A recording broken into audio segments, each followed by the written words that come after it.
This is truly an evolving topic with more questions than answers, so we're going to try to find some of those. Let me quickly introduce our panelists. Far left, Dino Machete, Vice President, General Manager of Client Services at Epsilon. He was a teacher for 7 years, and I guess he wised up, moved to Epsilon, where he's been for 10 years. Works with clients such as Dell, Marriott, and Pepsi. Ben Isaacson, in the middle, Privacy and Compliance Leader at Experian, been there 8 years. Previously ran the Association for Interactive Marketing, which, interestingly enough, was founded as the Interactive Television Association. Barnes & Noble and Starbucks are some of his clients. Right here, Nicholas Einstein, Vice President, Deliverability and Strategic Services at PulsePoint, working with clients such as Turner Broadcasting and New York Magazine on digital cross-channel marketing initiatives. So, Dino, why don't you, if you don't mind, start us out by sort of framing what email retargeting is. Epsilon has a new product, so maybe that will advance that as well. Yeah, so basically, not to go necessarily to our product, but email retargeting in its simplest form, and just for people that aren't sure of what it is, it's adding a tag within your email when it goes out the door. So when somebody opens that email, you render a cookie. Basically, you create this cookie pool where you can add some information within this tag, including any segmentation criteria that you used for the email campaign. You could put some, if you want any attribute in the database, basically that you have in the, on that customer. And basically goes back to the cookie pool, and then you use that for better segmentation and targeting on the display side. So in its simplest form, that's basically what email retargeting is. Ben, do you want to give your interpretation of what the field is? Well, I think that retargeting is certainly one piece of it. It goes beyond retargeting, where advertisers can now take their CRM data, take their email behavioral data, and start integrating it better with their display ad efforts. So it's the bigger topic, and even I don't know if Dave Hendricks is here, but companies like Live Intent and others that actually help do display advertising even within email. So the topic could shift that way too. And I think another piece of just integrating display and email is kind of around messaging and flighting and ensuring that these messages are hitting consumers in a way that makes sense to them.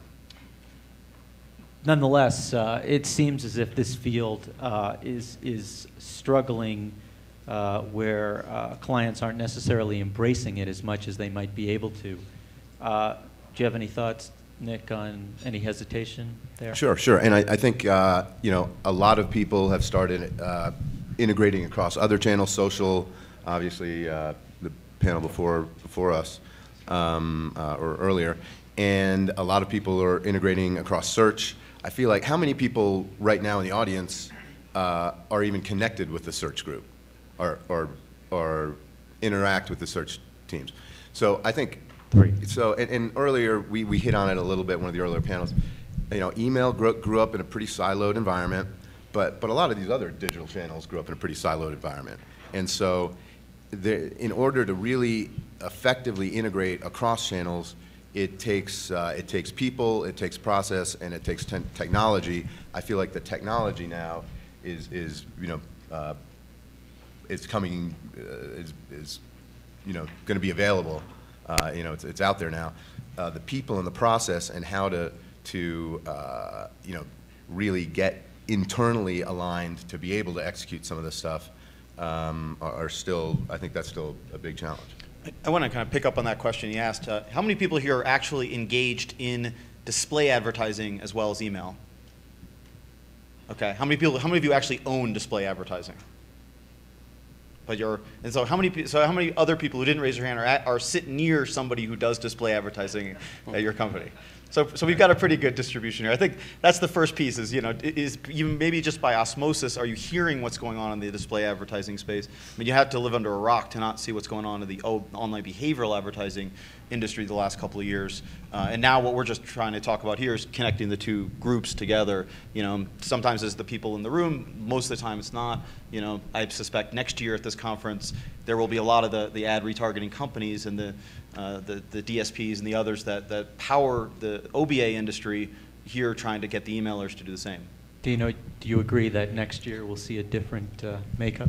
Yeah, well, I think anytime you talk about digital marketing, I'll say next year you'll see something totally different, and there's going to be change. When I take a look at it, though, you know, a lot of the conversations that we've had over the past 3 days have been integration and how, especially coming from the ESP side on my end, you know, the ESPs are trying to be everything to everyone and integrating all channels. So, you know, and listening to Lauren's session this morning, at the end when he wrapped up, he says, and, you know, we're email, social, CRM, we do a bit of everything. When you start taking a look at all the channels and how they integrate, the one thing about email, and you think about it as it relates to display, it's still a push channel. So if I can use a push channel to initiate some type of communication through a different channel with the customer based on information that I have from a segmentation perspective, I think there's a lot of value in that. I think to the original question, though, why is it not happening? Well, you know, Bennett touched on it. You're basically looking at the email guy who has an email target and things that he's working on, then you have the display team, and what's the incentive within an organization for the email person, based on what his KPIs are, to start putting display tags in an email campaign. There hasn't been a push, really. Everything's been based on site retargeting, those types of things. The email part of it's just sort of, it's the ugly stepchild. It constantly, it sits in the back. No, right, and yet there can be some real, you can realize some real synergies there and drive some growth. And so it you know, really makes sense to start addressing these things. Ben, I mean, it's short-sighted, for sure, right? The lack of integration for which Dino was referring to. Yeah, I mean, I think you have to think about the nature of email creative. I mean, it's you know, 99% of it is HTML. You know, very few. I mean, there's a little bit of text conversation on the last session, but we all know what email really is. We all know that the vast majority of email users are using it through a web browser channel, not through Microsoft Outlook anymore, you know, unless you're B2B. And so all of those pixels that render for open rates also are usually triggering an ESP cookie as well. It's just as easy for them to pixel it with a third-party you know, pixel that will render a third-party cookie. So the display ad teams who have tremendous budget, more than email, tremendous, you know, are looking for more reach, should be seeing this same HTML vehicle the same way they see their current web vehicle, you know, for retargeting. So it's the same screen, the same users, and a lot of the times the email user who may open may actually not be going to the website. They may not click. So you have to take advantage of them in that channel as well as you do through site-side retargeting. So it has to come together, you know, in the near future. Dino, as you look at your client's organization, why aren't the managers that oversee both of these operations not pushing that a little more? So I think if you take a look at it, I'd say one of the first things becomes attribution. At the end of the day, if you work in the email channel, you're trying to get the conversion through the email channel, so you get the attribution from it. I don't see a lot of organizations today necessarily doing a good job at fractionally allocating revenue across multiple channels. It means you have to have a full understanding about what you're doing across all touch points in terms of communicating with the customer. I think you could take a look at conversations, and I've been here for the past 4 years. We continually within the group here talk about how we have to break down those silos and those walls and basically understand that the communication with the customer is more of a dialogue, and it happens across multiple channels, but organizations are still very much fixated on the fact that we have an email channel, we have a social channel, we have our mobile channel, and they tend to, and I won't say in all instances, they tend to work in their own separate silos. So when you start taking a look from an attribution perspective, does the email person want the attribution to start going through to display, especially when display has, you know, tens of $millions in budget, and email has, you know, $1 million, couple million if you're a larger organization and lucky. So I think that's one of the biggest challenges we see. I see you shaking your head, Nick. Well, I pulled out a few numbers about kind of U.S. advertising spend, interactive marketing spend, 2011. So what percentage of the total interactive marketing spend in the U.S. do you think email gets? We can just throw out numbers. 3%. Any other? We're pretty close. It's 4%. 4% this year is the forecast. The ROI everyone's going to get, what was it? Huh? Oh, okay. The email ROI 40 to $40.56, DMA's number. Search gets 54% of all interactive media budget, and their ROI is 22.26. So our ROI is just about double, but they have an order of magnitude greater budget. It just, as emailers, this is a reality. I'm not saying we need to go fight for more money. We obviously do need to go fight for more money, but it just makes good sense to get in with the display teams and leverage some of that, media to drive those, those integrated experiences that you do realize some synergy from. Great. Question? I can yell. So one of the things that we're trying to figure out is. Hi, Heather Blank from Responses again. Sorry, I was asking all the questions. One of the things that we're trying to figure out is there's the sort of anonymous display that's historically been going on for quite some time, right? Versus the more of what, Ben, you were referencing, like the CRM and the more targeted and sort of the orchestrated display.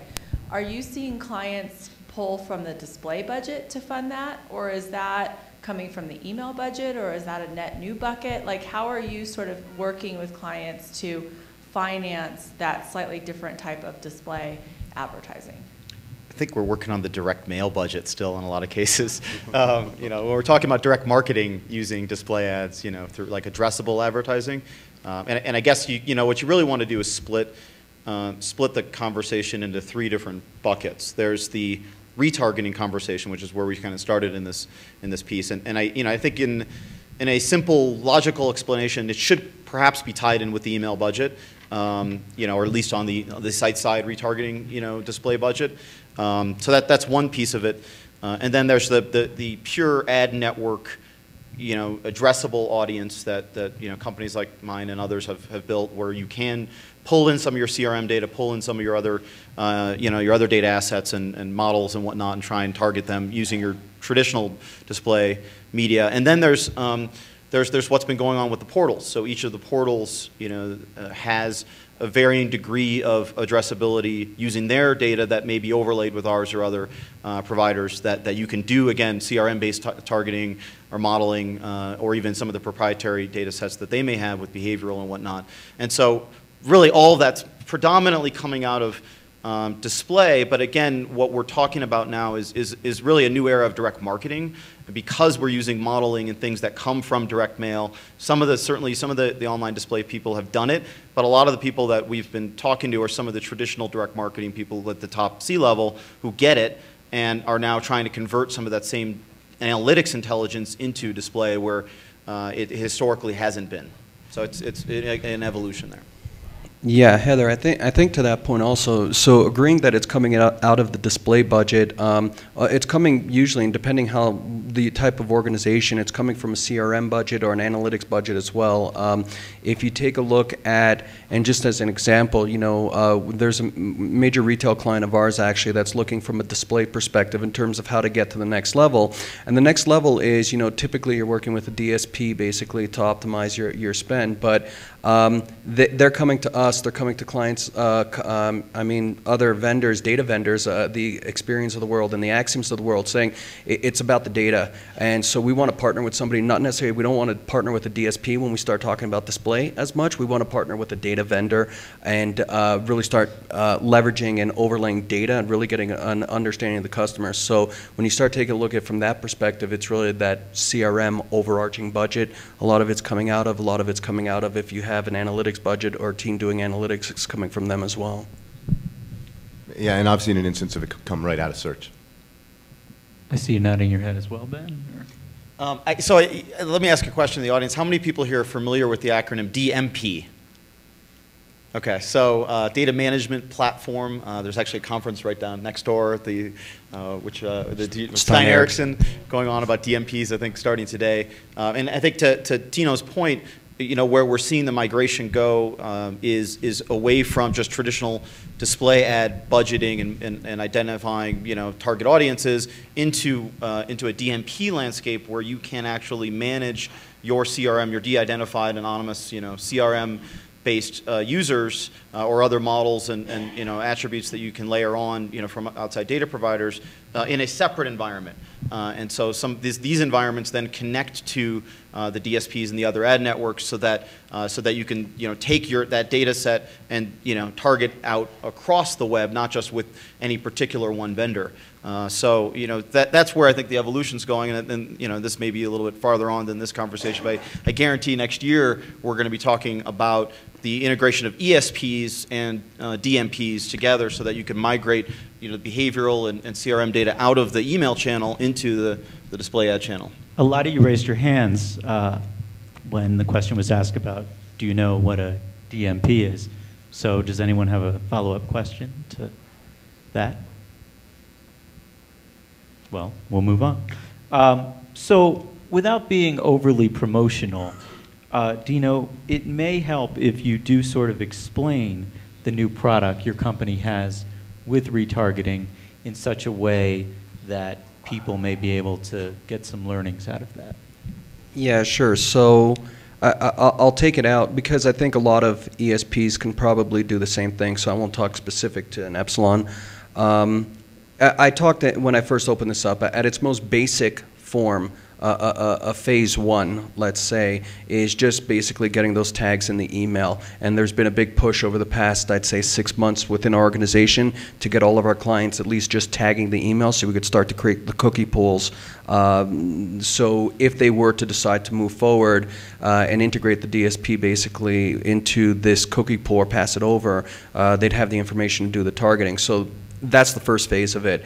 When you start taking a look at the second phase, it's starting to close the loop in the communication. So how do we start getting that information back from the ad networks now in terms of how people are interacting with the ad display and getting that back into the overall segmentation and how we manage the customer experience from an email perspective as well. So now you're starting to create this 360-degree view of the customer and really an overall communication strategy with them.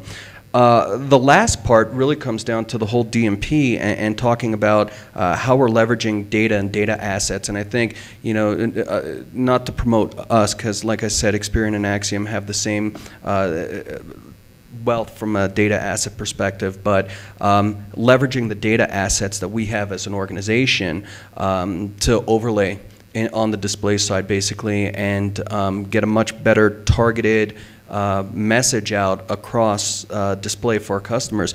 I think the big thing there and why it doesn't seem that difficult, I think, and maybe pass it to Ben here, I think from a privacy perspective, clients have concern because you talk about display and you say, well, we anonymize the cookie data, but now you're overlaying data, which means it's not anonymized because we have information on the customer and we're tying it to something. So it just becomes I think if you live in the world, you understand it. If you don't live in the world and you're on the client side and you're speaking to this, there's a lot of questions. What do we need to do from a privacy policy perspective? It seems like a lot of work. It seems like it's too much on our side. So I think that's why I talk about the data overlay being something that's a little more further on the horizon, because I think there's a lot of conversations that have to happen around that. Yeah, and I mean, I'll challenge this notion of a 360-degree view. I think it's a tricky issue because we certainly have that with email. We have full right to track every open on a user-specific basis. Every click. We can even track through the web analytics from email on a user-specific basis. But you can't do it with display ads.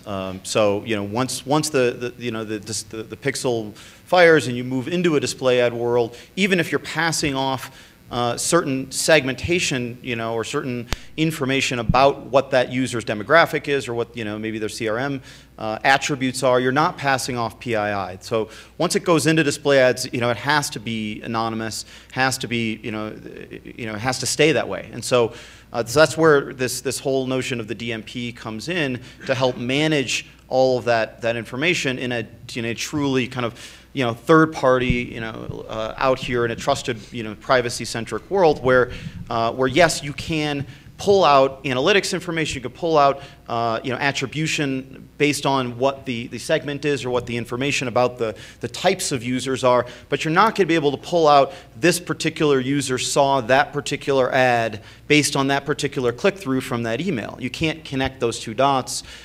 Because it lives in this privacy-centric world with display. Now, when they convert, after they click through a banner ad and they actually buy, you'll of course have their email address and you'll be able to match it back on the CRM side of the equation. But on the pure display, and especially for the brand marketers, where this runs into a big problem, is you're not going to be able to say how many email users. Or which email users actually. You'll be able to say how many email users maybe saw the ad, but not which email users saw the ad and maybe converted in the store or purchased offline. So that's where it gets really tricky. And we're working on some attribution models to capture the offline CRM data, de-identify it, push it into the DMP so that so you can do some of that aggregate reporting, but it's hard to do it on a unique user basis. That's the key issue. Nick, you're nodding your... No, I was just going to say, I think you mentioned an interesting point, which is attribution. Right now, it seems like all of us, can we get a show of hands of people who are all tied up on their multi-channel attribution?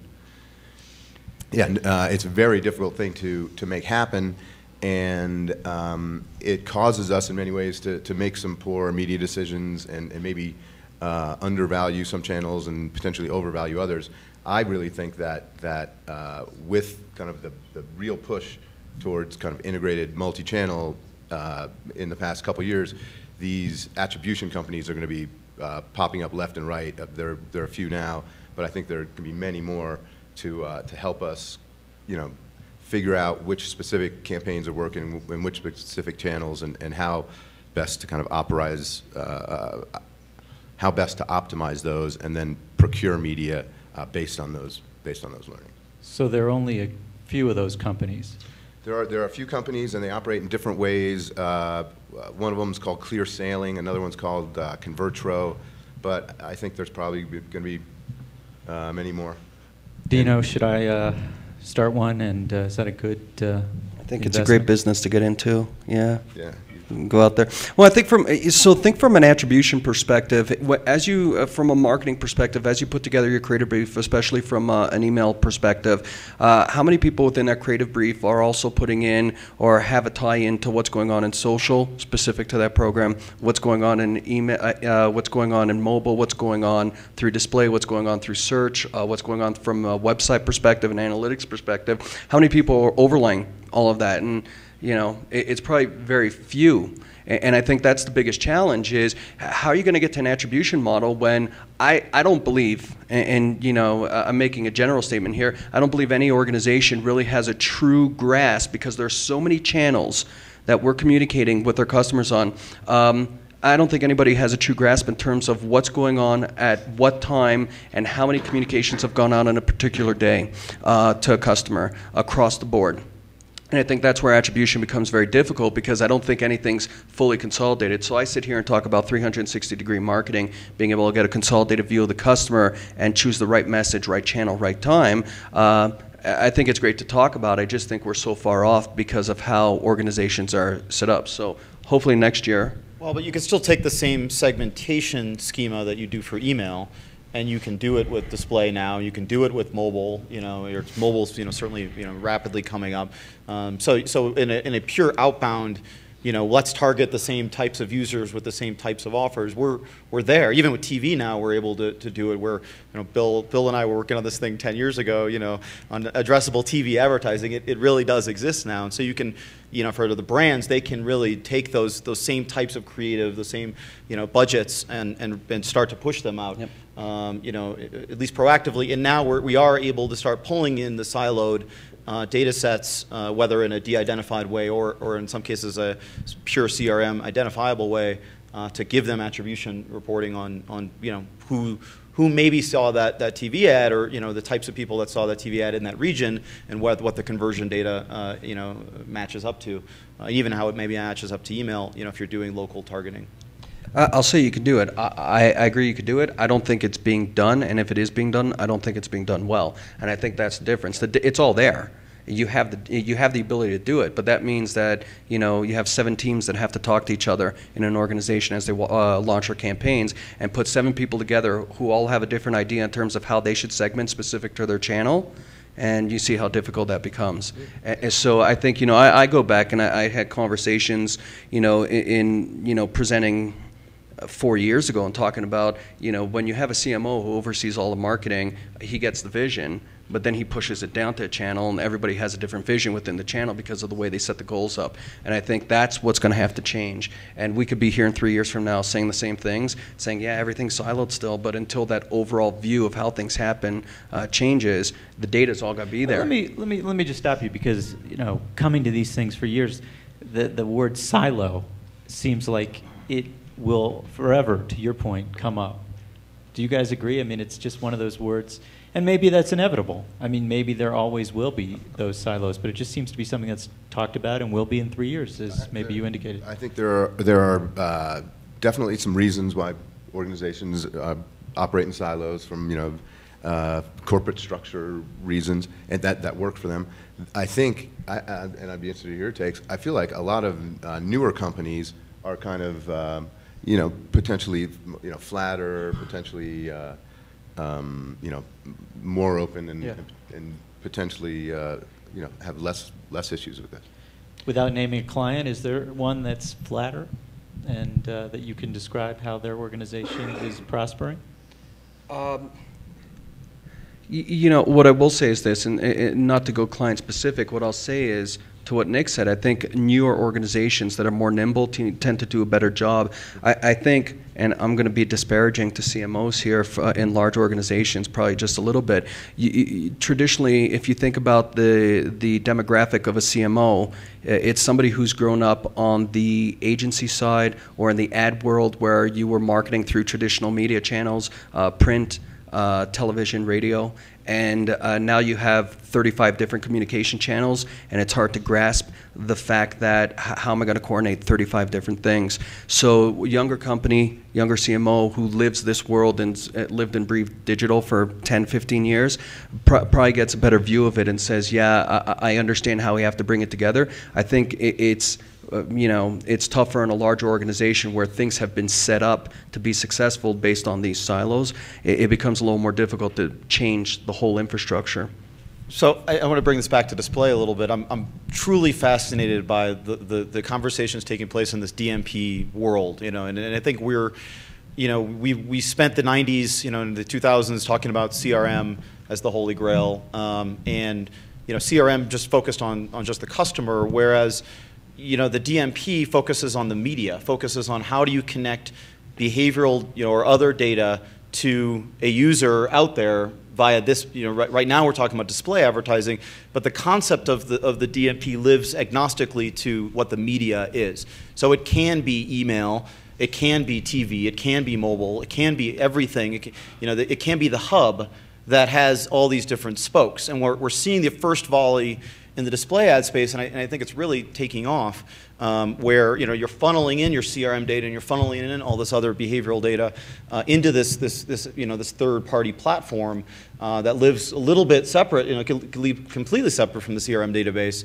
And eventually, in the next couple of years, you're going to have to funnel in mobile. I don't know about social, whether it fits in that well, but certainly mobile, TV, and email, even though you can't directly connect the dots to email, you could connect the attributes out of the DMP to the segmentation that you're pulling for email, and being able to target the same types of users with the same offers. And so I think that the silo exists partially because of technology. And so as technology pulls this concept together, potentially through some sort of a DMP, it breaks down the silo by definition. Can I pick up on something I think you referenced a couple minutes ago? Addressable advertising. You said you've been working on it for 10 years.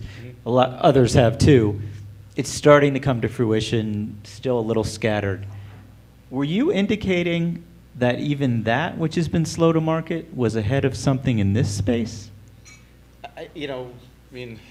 Bill, if you want to answer this question too, we were working on interactive television before the internet became commercial, truly commercial. We saw addressable TV as the best media channel to use data to target users. And in fact, it may still be because of the power of TV advertising. So yes, the answer is we absolutely working on this in the late 90s, believing that we could layer on data, even CRM data, into the TV middleware environment to target users, different users with different ads. And that's, took a while, partially because of technology and scale in the middleware space. And, the MSOs really just didn't have the motivation, because the ad industry wasn't broken. With display ads, I wouldn't say it's broken, but it's evolved because there's been more pressure on more data, on more attribution, and more, intelligence. So, I think there's the pressure is not quite there with TV, but it's going there. And that's just why it's been so long. You're sort of nodding your head there, Nick. Any thoughts? I'm very interested in Addressable TV? Yeah, no, the promise is fascinating. There's no question. Are there any questions? How do we move beyond retargeting?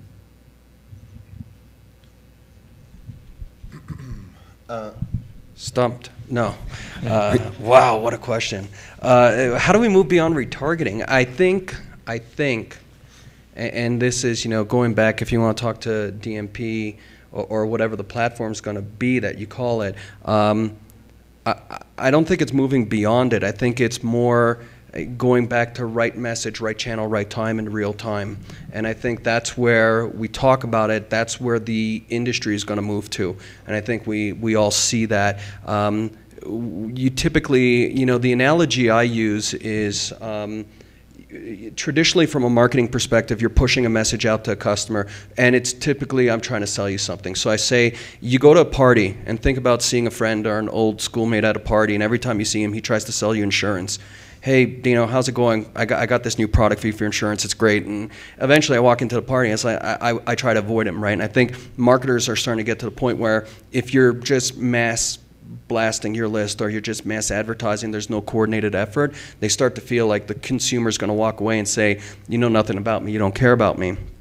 And so you take that and you flip it over and you start to have a conversation. So same person comes in, says, hey, Dino, how's it going? How are the kids? How's the family? Blah, blah, blah. And you know that they know about you. And they're asking you questions. And then I bring up the question and say, hey, I know you're doing insurance. I'm looking at switching my insurance. What do you guys have for me? And I think that becomes, it's a dialogue. It's a communication. And it gets initiated. It's initiated together. I think where the industry is going is consumers are expecting more dialogue. I think social's brought that to the forefront. They're expecting a brand to understand them. They're expecting them to not only come out and say, I'm going to sell you something, I'm going to sell you something, I'm going to sell you something. There has to be some value there. Because if you're not bringing value as part of the overall value add of that relationship, there's a lot of other options. The consumer could walk away. So I think to me, my vision is, what's past DMP? I think it's not necessarily what's past DMP. I think it's how do you communicate? How do you know that DMP is the right channel to send a message in? Or not DMP, sorry, display's the right channel versus email at this point versus something posted on social versus mobile versus get somebody to download an app, whatever it may be. Nick, there's that move, I guess, you referenced from push to pull marketing? Yeah, I think I may very well have referenced that. What I think is key right now in kind of retargeting in email and social is determining an appropriate strategy, right? A lot of us, everyone in the room here, surfs around, gets a bunch of retargeted display ads based on where they're surfing, right? And usually those are relatively good experiences. They tend to perform better than other display ads. Sometimes they can get a little spooky, right? If you're on a site that you don't always go on and you're clicking around on something that you're not used to purchasing, and you're suddenly waking up in the morning and that's getting served in your New York Times.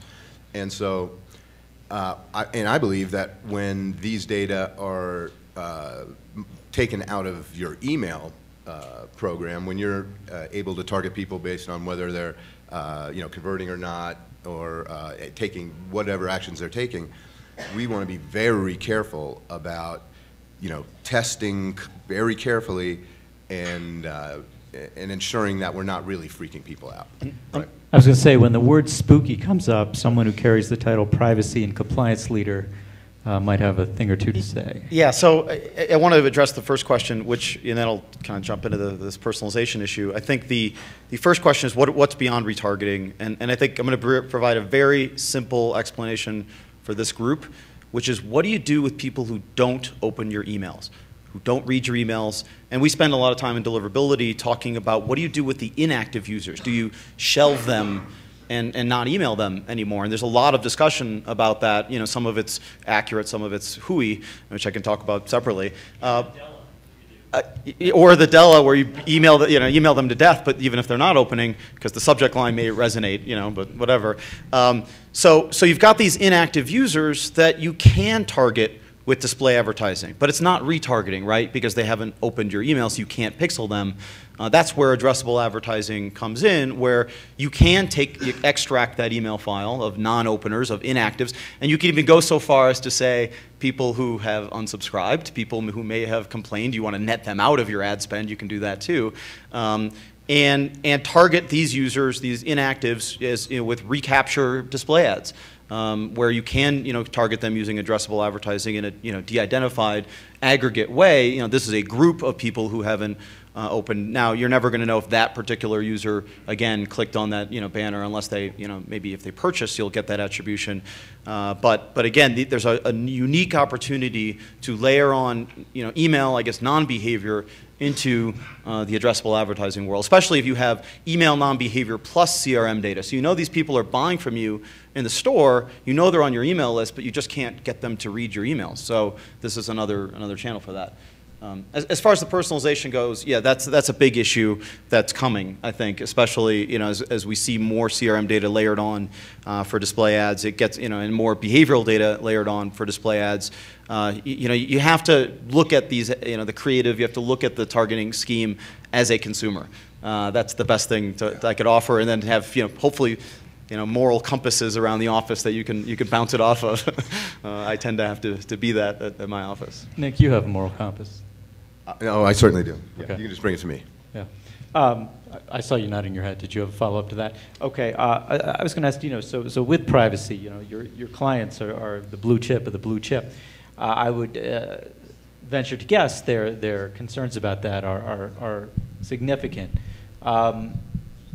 True or not? I'm sure the answer is yes. Yeah, the answer is yes. I think that's why it's been a little slow to move. And I think that's how we open this. It's been slow to move because of a lot of the privacy questions around it. So it's one of the challenges that we're going to face as we try to integrate the channels. I don't necessarily think I think it's a speed bump more than a roadblock.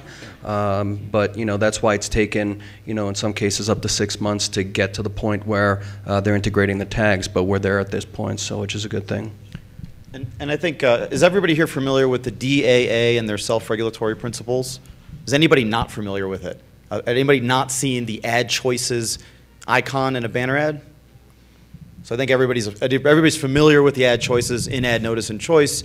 So that applies to retargeting even if you're pixeling an email, so that, you know, in order to move forward with these programs, you have to go through a privacy review, you know, participate in the program, and understand, you know, how consumers will see that ad notice, you know, with your brand on it, with the advertiser's brand on it, maybe the networks, and give them an opportunity to opt out. So that's inherent in the program. Yeah, it's a speed bump, I agree, but, you know, there's so much literature now. There's been so many webinars and trainings, and everybody, you know, who wants to know exactly how to make it work can make it work easily. It just takes, you know, some resources to do it. I'll say, you know, it's interesting. Take it back. I've been in the industry for about 10 years now. I can remember going in, having conversations with companies about why they should be doing email. You know, yeah, it's, you know, it's great. You get to push something on. They're like, I'm not going to email my customers. I'm not a spammer. And these aren't small brands. These are major brands, right? I think as technology continues to evolve and you continue to have these integration points with these other technologies, you're always going to have the question, you're going to have the privacy concerns, you're going to have the, well, I'm not going to do it, I don't see the benefit. So like I said, I think for 10 years, you know, at least on the ESP side, I think we've all been there. You've been pushing new technology and saying, yeah, this is big and it's gonna impact your business in 3 years, and we need to be ahead of it. My whole career has been dealing with speed bumps, but like I said, for the most part, they're speed bumps. You work through them, and over time, I think the customer starts to see it. You just need to make sure you're bringing the right people in the room, like the Bens of the world, so that he could explain exactly how to do it the right way and how the privacy policy may need to change and those types of things. Questions? Anyone? So you mentioned speed bumps. Yes. So if we look at a continuum of the potential of retargeting on a, let's say, a scale of 1 to 10, I'll start with you, Nick. Where are we, and how high can it go, and how quickly? I think we are certainly in the infancy now. I think it's right now we just have the technology. I think the people in the process is what we're working on. I think that this year is going to be a big year for integrating. It's a lot of what my company is going to be focused on. But there's certainly a ways to go. But if you're going to pin me down on the 1 through 10, I'll say 4. We're at 4. Higher than I thought. I'll say 2, because I think we understand the concepts well. We have some clients who have been testing it and deploying it for the better part of this last year. But it'll be 10 is like 100% of critical, or at least critical mass. Sure. We're a long way away from critical mass. And then I'll just pose a question to the audience. From the client side, how many people are adding display tags into their email campaigns today? 1. So I'm going to say we're at a 1 out of 10. It's low. It's low right now in terms of where we are on the spectrum. I think people understand it. I don't think we're necessarily there, and adoption rates are still low. So I think there's a lot of education still to do. And just out of curiosity, what kind of business are you in? Okay. Go Ducks. Love it. Love it. Yeah, no question about it. Did you have any sort of, we're sort of out of time, but any concluding thoughts? We'll run down the panel just to get the back end of that question about the potential of where this can go. So let's say we get to an 8. What does that mean for business growth? I think it's like everything else. I think there's tons of revenue opportunities sitting on the table. It's low-hanging fruit, in my opinion. So I think the potential's high. If I were to say anything, to marketers in the room, quoting Nike, just do it. I don't understand. Still, it's so simple. Just even if you're not ready to start integrating your display purchase through it, start to tag and just collect and build a cookie pool to start off, because when you are ready to move ahead, you'll have all the information sitting there. So I'd say you should start, because it's going to happen. It's not a matter of, will it happen? It's going to happen, and it's going to be a big part of the program. So I've been in the email space the better part of 14 years now, and I don't know if I forgot who said it, that we're still the stepchild kind of thing, which drives me, and I'm sure everybody in this room, absolutely crazy to keep hearing that after all these years. The studies and all the reports show the value of email, but yet the context is still below even social now, which is brand new in terms of attention and attribution reporting. And I think once we get to a critical mass of integrating the 2 data sets, and there's so much budget with display ads, and you can actually start to show attribution from the email channel through to conversion from other channels, like display, email's profile raises even higher. And I think that's critical for this whole industry, is that we just get the kind of the credit that we deserve. Nick, does the fascination with these other channels slow this down? Does the fascination with other channels? I think that the resource allocation to the other channels is an issue, but I agree wholeheartedly with that. In that, there is this stuff is happening now. The technology's here, and if we're going to be making best use of our digital marketing investments, we need to be doing it. The other thing that I think is really important when we're integrating across channels is really measuring across channels. And I think we were talking about this, and I'm not sure if it got brought up here, but cross-channel dashboards where we can then roll everything up and kind of make comparisons and see relationships. I think that's a big kind of near-term tactical thing that we can do in the near term to kind of get some of this stuff kicked off. We're out of time. That was a great panel. Thanks, guys. And we'll talk maybe next year because you guys referenced potential growth. There we go. All right.